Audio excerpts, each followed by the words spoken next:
എന്റെ കൃഷ്ണ, ഇന്നേ തുലാമാസത്തിലെ വൈകുണ്ഠ ഏകാദശി. ഈ ഗുരുവായൂർ നാട്ടിലുള്ള പെണ്ണുങ്ങളായ പെണ്ണുങ്ങൾ മുഴുവൻ അവിടെ നമ്മുടെ മുമ്പിൽ കാത്തു നിൽക്കണ്ടാവും കണി കാണാൻ. ഈ ബാലാമണി മാത്രം ദാ ഇവിടെ ഉണ്ട്. കാട്ടുകോഴിക്കെന്ത് ചങ്ക്രാന്തി എന്നൊരു പറച്ചില് പോലെ ബാലാമണിക്കെന്ത് ഏകാദശി എന്നാ ഇപ്പൊ പുറപ്പെട്ടിറങ്ങിയ തള്ളമാരി സെറ്റിന്റെ ഭാവം. മായന്നൂരിൽ തന്നെ കൂട്ടിക്കൊണ്ടു വരുമ്പോ എന്തൊക്കെ വിടലാ കേശവനാരെന്ന് പറഞ്ഞ കൊശവനാര് വിട്ടത്. എന്റെ ബാലാമണിയെ സുഹൃതൊന്നല്ലാണ്ട് എന്താ പറയാ.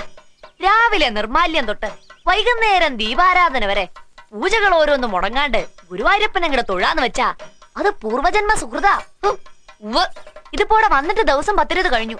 ഇന്നേ വരെ ബാലാമണി അമ്പലാട കണ്ടിട്ടില്ല. അതെങ്ങനെയാ?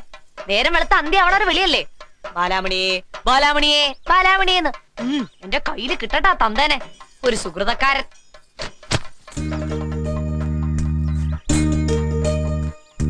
നമ്മള് വലിയ അത്ഭുതങ്ങളൊക്കെ കാണിക്കണ ആളല്ലേ. എന്നെ ഒന്ന് അങ്ങോട്ട് വിളിപ്പിച്ചൂടെ ആ അമ്പലനടയിലേക്ക്? എന്തേ? എന്തു പറഞ്ഞാലും ഒരു കള്ള ചിരിയും നോട്ടവും.